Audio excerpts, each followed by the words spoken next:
Good morning. Welcome to Morning Infusion with Dr. V, where we are intentional about connecting you with other entrepreneurs that have overcome and want to provide value to the audience.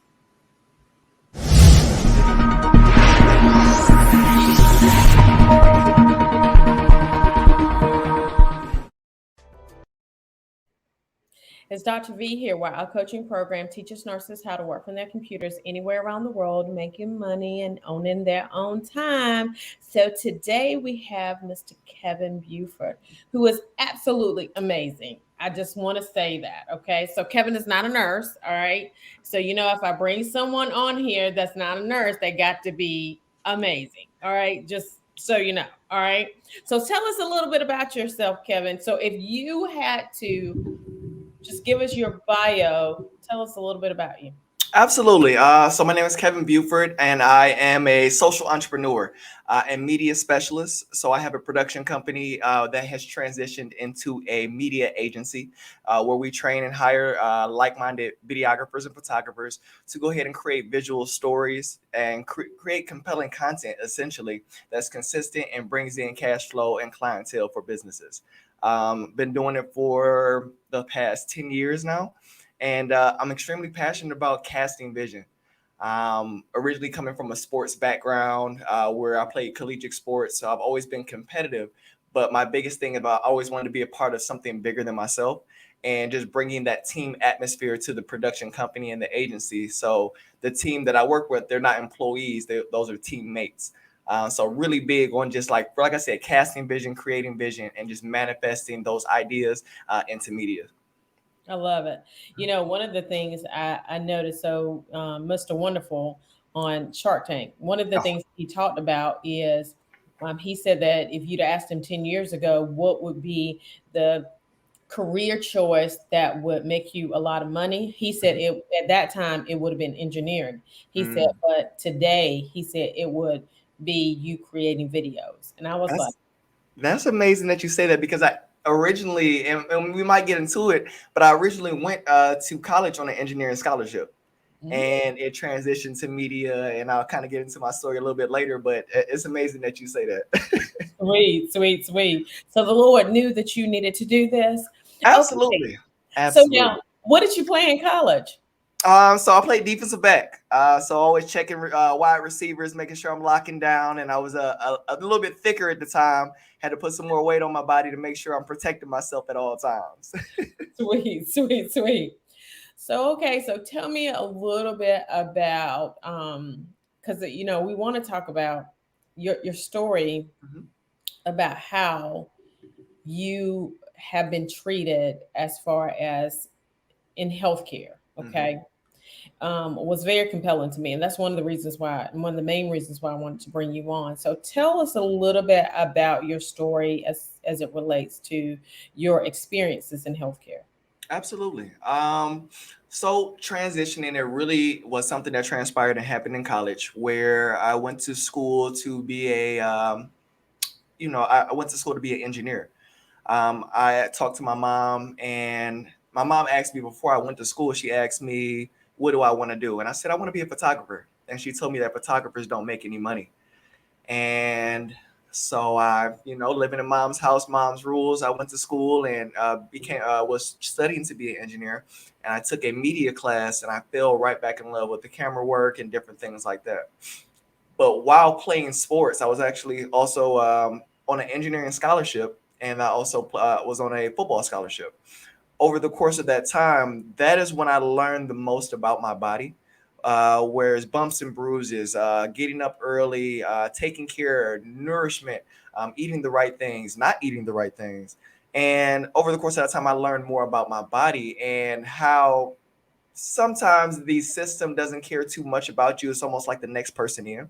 And I had to, like I said, take care of myself, and I learned more of the business side of things when it came to sports. So in that transition, I learned more about my body, and I ended up getting hurt my junior year, where I ended up going out with a bad injury where my shoulder was dislocated, and I had nerve damage in my shoulder, and that sat me down, and I had to have a procedure, and it was my first surgery, or a large surgery. I would say, where I had to take the nerves out of the back of my calf and actually lace them up through my arm so I can have feeling back in my arm. Soon after that happened, mom actually fell ill and she had a stroke. So it was kind of like back to back where we're both in the hospital, but I was actually in Michigan at the time, and I could not have surgery in Michigan because my procedure was just that much of a rare case. So I had went to Minnesota and went to the hospital out there, and mom came with me, not telling me that she had a stroke. So I'm noticing some of these differences and changes. Her dragging her leg a little bit, and just we had some candid conversation there, and she finally told me, which was very interesting. So soon after, I had the procedure, and that went well. And I told myself I'll never put myself in a situation where I'll ever have to go under the knife again, because I was left on the table a little bit too long. So I was paralyzed for like 60 seconds, and it was just the longest 60 seconds of my life. So like I made that vow to myself, and it's amazing when you want to make God laugh, tell him your plans. So I'm never going to put myself in a situation where I have to go under the knife. And then mom got sick. She got really sick after the stroke, and she had kidney failure. So over the course of that time, my mom has many siblings, so they got tested. They weren't a match. Her husband, now husband, he got tested. He wasn't a match. I got tested in Michigan, and they said that I wasn't a match. A few months later, my mom said, could you come home to Cleveland, Ohio, and get tested? And for whatever reason, I went to Cleveland Clinic, got tested. I'm O positive, so I can give to anyone. So I'm not sure what exactly happened, but I'm blessed and fortunate that she asked me again, and I was actually able to be a match. And then in 2017, this year, we're celebrating 5 years, where I am now a kidney donor for my mother. I love it. I love it. I love it. That is so super exciting. To be able to give, her back her life, right? Yeah, That is huge. So now tell me, because then you started suffering some issues as it relates to your kidneys as well. absolutely. Absolutely. I think one of the biggest things is after such an amazing feat like that happens, it's just like there's initial shock and, oh, that's amazing. And I believe it almost kind of seems like the industry when I told you about football, it's almost like you're another number. So after the procedure was over and done, when I was given a packet, it's like, hey, do well, read this, live a healthy lifestyle. And it's just like, wow, that's so broad, but okay. But all I know is work out, eat what I want to, still stay in shape, and this, that, and the third.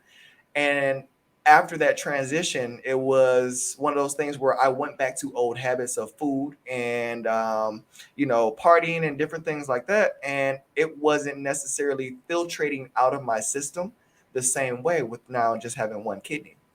So fast forward to now being here in Atlanta, Georgia, and I would say last month, no, the beginning of this year, which is the first quarter, I started noticing some irregularities in my body where, and if you don't mind, I can kind of get a little specific. But I started noticing blood in my stool.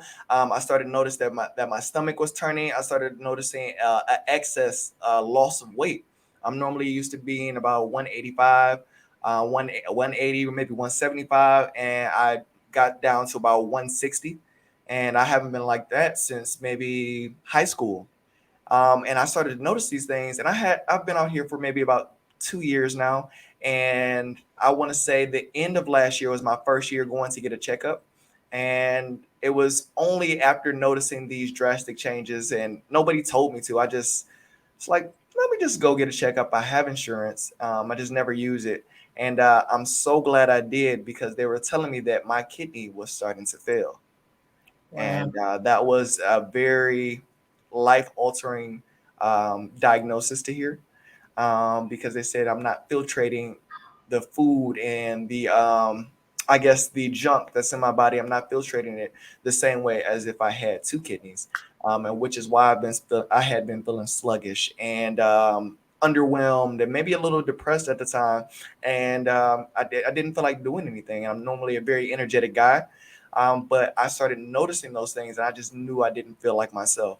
And that was the diagnosis, at the beginning of the year, first quarter of this year.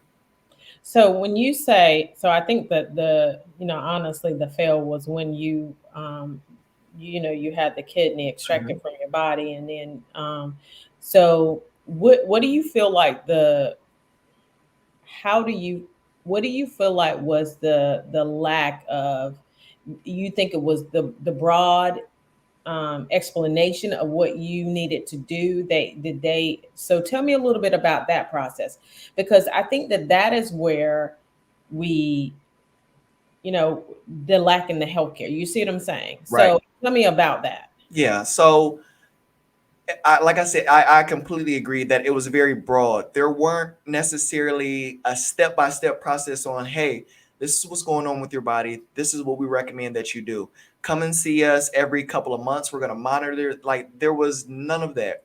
And even with myself building up the courage to even go to the doctor after a year and a half, it was one of those things where I thought I would receive more insight on as to what's going on with my body. So they ran labs and different things like that. But it's just like, okay, well, we noticed recently had found out, we noticed that you have a kidney stone. And it's like, well, we can remove the kidney stone. It's like, okay, well, are there any other options besides you cutting me open? Like I said, I made that promise a long time ago. I don't want to have to go back under the knife. Is there any other options? Well, I mean, you can pass it.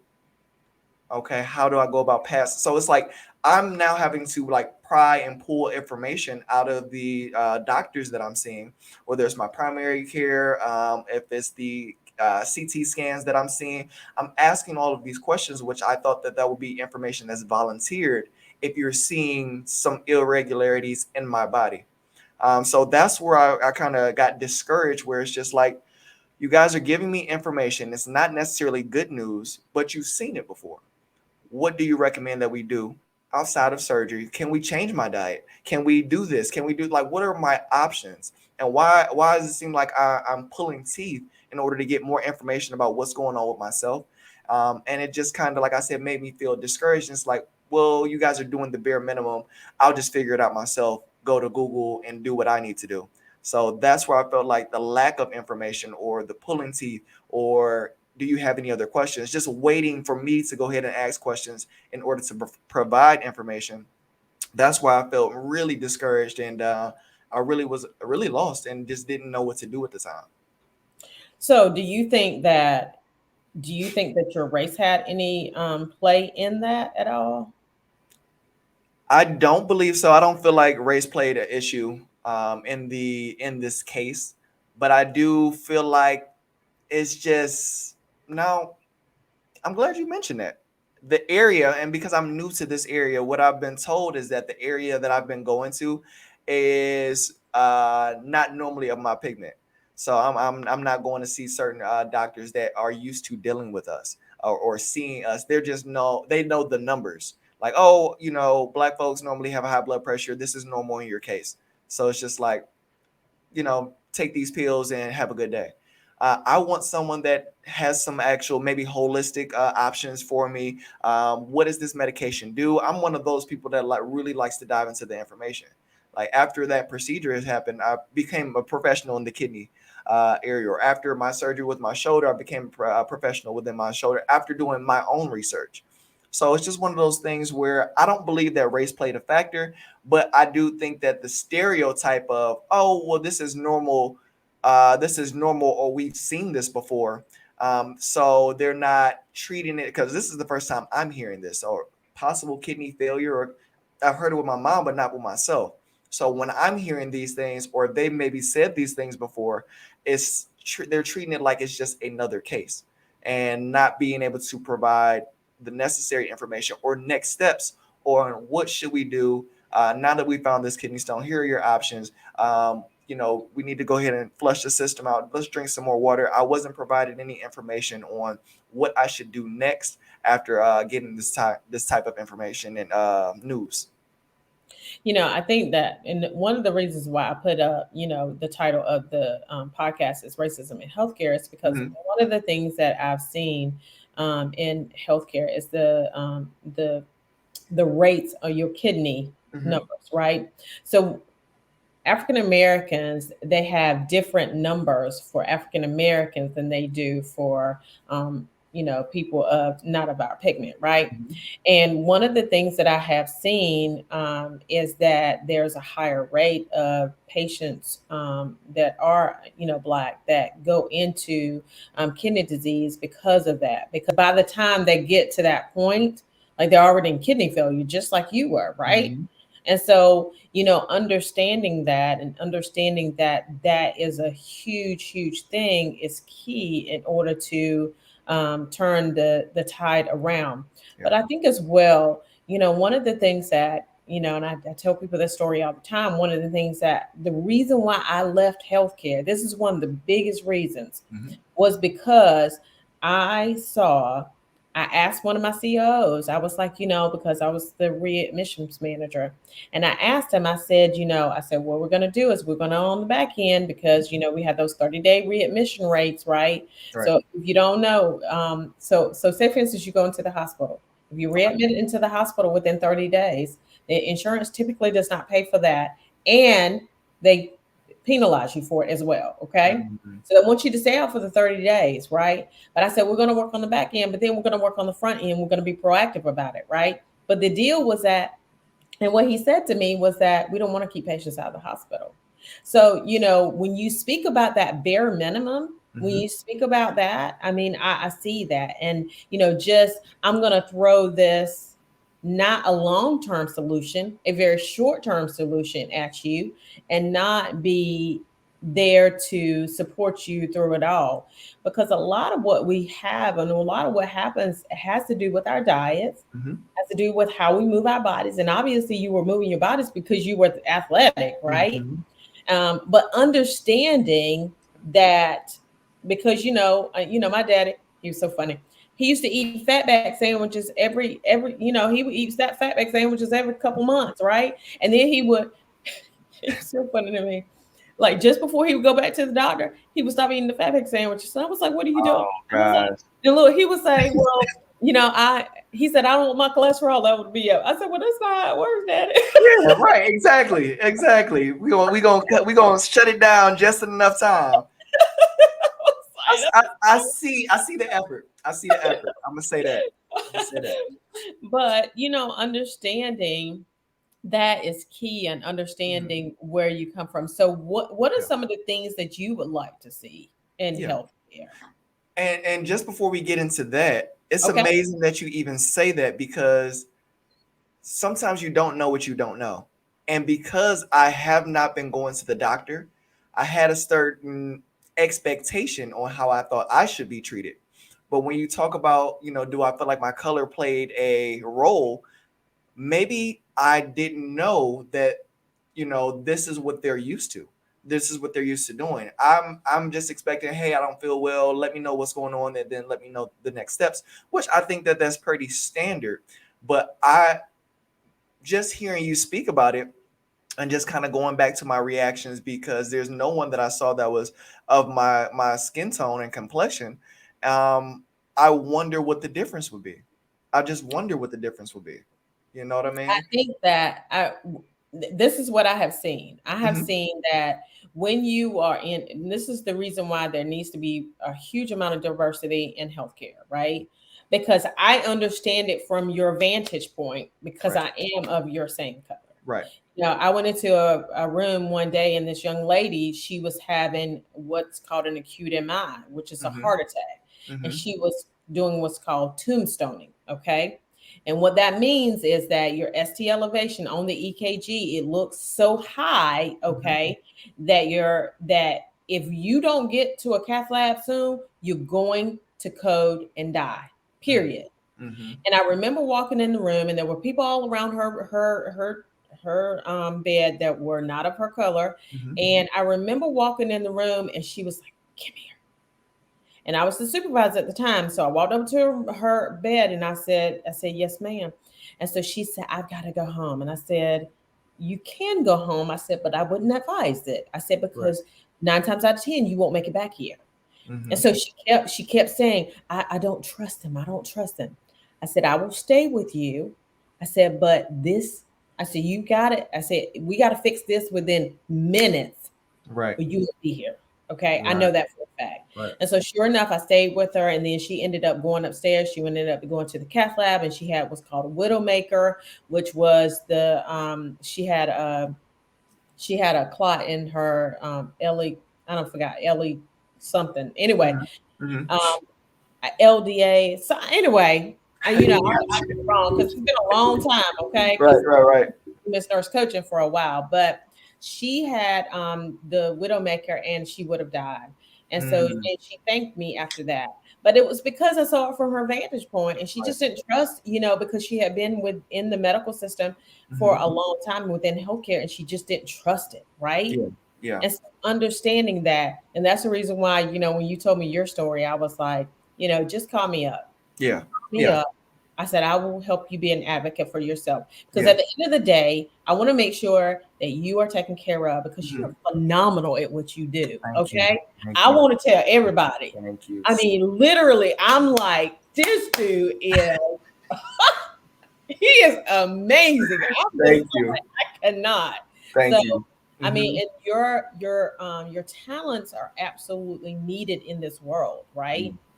And so I'm super excited. Yeah, So and real quick, I'm so glad that I'm having revelation as you continue to talk about it. It's just one of those things because I didn't process my thought process while I'm in there because I'm doing all these first quarter. I was probably in the hospital 27 times, and I don't have family out here in Atlanta. So going through that process mentally, not knowing what's going on with my body, going in here not seeing my own color, um, coming home confused, it did something to my psyche where it built up a trust. I feel nervous when I go to the doctor, and it's supposed to be a place where you can feel like you can get answers. But now I'm talking about and thinking about the mindset over the course of the time, and I'm so grateful for having this conversation because I didn't process what was going on at the time. I'm going there by myself, not knowing what they're saying, using these big words, me having to ask more questions, and then when I do, I ask another question. It's almost like I'm irritating. Um, these are things that I didn't think of that may have added to the stress or the depression that I was going through at that time. And it's just interesting that when you say, I feel like I don't trust, it was more of I think they were more so earning my distrust because I was going in there neutral with a neutral tone where it's like, I don't really want to see this white coat. I don't need to go to the doctor. I'll figure it out myself. Then when I'm going in there, it's like bringing confirmation to what it is that I felt coming into it in the first place. So when you say that and I hear that, I can kind of relate and put myself in those shoes because like I said, they're living up to not the expectation, but the scale could have went either way. And it's just like, well, you guys are leaning towards the way that I didn't want um, by not even answering the simple questions or sending me to this next person. They sent me to maybe 5 or 6 different doctors before we can find out that, hey, it's a kidney issue or, hey, it's a digestive issue. But nobody has mentioned anything else about food. Like, hey, I was on and I was taking maybe 3 or 4 different pills at the time, and it's just like I don't want to take pills. They give you I don't know if I got this, that, and the third going on, and I'm reading these big words and having like, what is this for? Oh, well, this is for your chest. I said my stomach hurts. My stomach hurts. I don't. Well, yeah. I mean, it'll process down and this that, and the third, and then I started to have chest pain, and I'm confused, and then that anxiousness and that anxiety starts to build up. So when you talk about the trust factor, I can completely understand because that's something that I grew through over the course of that time, and it's not talked about. And like I said, that's more of a revelation for me. Is I didn't even consider the mental factor that I was going through at that time. Um, not just with my physical self, but just my mental as well. So that's really good to hear that. and it's one of the things that you mentioned is, when we talked about advocacy, right? Hmm. Really being intentional about having someone who is an advocate for you, go to the doctor with you all the time, right? Hmm. And understanding, having them understand even what you learn, even if they can't be present with you, right? having them to understand, whether they can be on the phone or whatever they need Yeah. to do, so that they can understand. And as you grow in your business, right, you can even have a nurse, right? Because there's nurse concierge services, right, that are out Mm-hmm. there that help you. They will go to your doctor. They will be the advocate for you, right? Mm-hmm. Because sometimes, obviously you want it, the nurses and the physicians to be advocates for you, but that's not the case all the time, right? Right. And so you want to make sure that you are doing that. I Mm-hmm. remember my brother had pancreatic cancer, and when he did, I told his daughter, I was like, you got to go with him, right? You Mm-hmm. got to go with him. You got to be his advocate because you don't feel good. If Yeah. you don't feel good, you may not ask the question, so you may not have the thought process in order to be able to Mm-hmm. do that. So that is one key thing. So I'm grateful that we are having this Yeah. conversation, because I want more people. I don't care what color you are, Mhm. honestly. At Yeah. the end of the day, I want you to have the ability to be able to have an advocate when you go into healthcare, because sometimes it is very confusing. It's Yeah. not confusing to me because I've been a nurse for 30 years, Mm-hmm. right? Mm-hmm. But and I know the questions to ask, and I'm Yeah. thankful for that, Yeah. right? Because Mm-hmm. at the bottom of Maslow's hierarchy, there's your physiological being. You can't get to self-actualization until you have that together. Yeah. So, Yeah. And let me speak to my brothers out there. all right, go Go ahead. and Speak go, to us. Go please. Oh my gosh. And I'm him. I've been there. Please go and get checked out because you just don't know what you don't know. Coming from that football background, I'm used to being able to numb the pain. I'm used to being able to go through. Are you hurt or are you injured?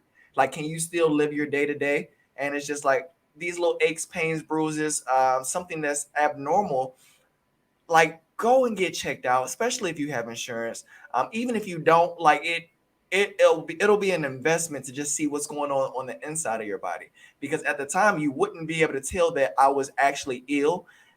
Chest was looking good, abs popping. I'm still able to do my day to day. My energy wasn't as well as where it used to be, but go and get checked out because you just don't know if you're starting to feel these abnormal symptoms and you just don't know if it's urination. Oh, that'll pass because these are the thoughts that I had. Oh, that'll pass. Oh, that's not normal this week, but it'll be better next week. Like we just psych ourselves out or hype ourselves up to say that our body is going to go ahead and handle it naturally, and then it becomes a new habit for ourselves, and it's not a good one. So I talk to my fellas, I speak to my fellas, please go and get checked out.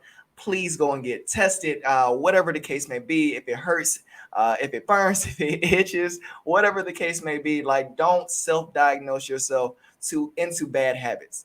Go and get checked out, get another opinion. Please, please, please, coming from a man that did it himself. Go and get checked out. I love it. Now, are there any other parting thoughts that you want to impart to the audience? Any other parting thoughts? Yes. Please start thinking of more of yourself, more your health as an investment into your life. So we think about health as, oh, well, I want to, and I'll speak for myself. I want to live long. I want to do this. I want to travel. But we're not doing the necessary things. And it's not that I didn't know that I should be eating better, but I didn't know how much of a role that the food and the things that I'm putting in my mouth, I did not know how much of a role it plays with my health. And when I'm eating these burgers and I'm eating these processed foods on a consistent basis, that goes back to those bad habits that I'm talking about. And it starts to transition mentally where it's like, I am fueling myself, but what grade of fuel am I putting into my body? It wasn't until I recently hired, and it's going on 4 or 5 months now. I recently hired a dietitian that said, you shouldn't be eating this. This is messing with the acids in your body to go ahead and create, pain that might. So there's a lot that's going on in your body that you don't even know about. So be careful what type of fuel that you're putting into your body. Are you just looking for a quick fix? If so, I advise you to go ahead and take the cooking route. I advise you to go ahead and start learning how to read labels. My gosh, if I knew how my gut health really affects the entire body, I would probably have prevented so many more things from happening over the course of my lifetime. But I'm glad that I figured it out sooner than later. But your gut health has everything to do. I mean, I go and get my feet done, and they're rubbing your feet. There's like, what's going on with your stomach? It's like you can tell what's going on with my stomach by like touching certain nerves and things on the bottom of my feet, and it's just like it's amazing how your gut health really moves from the inside out.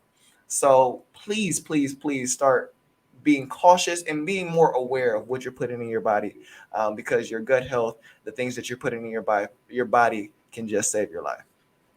I love it. I love it. Thank you, Kevin, Oh because yeah, you're just absolutely phenomenal. I mean, thank from the date that I met you, I was like, oh, what which I when I saw all your videos, I you. was like, oh, he's the person I want to be in my life. Yeah, Okay, yeah, and then we started talking on a personal level, and I thought, yeah. yes, I really want to make sure that we get you on this podcast. Yes, Thank you yes. for coming on. So this is Dr. V, where we teach nurses how to work from their computers anywhere around the world, making money and owning their own time. So we do have a master class. It's coming up September 6th, 2022 from 6 until 8 p.m.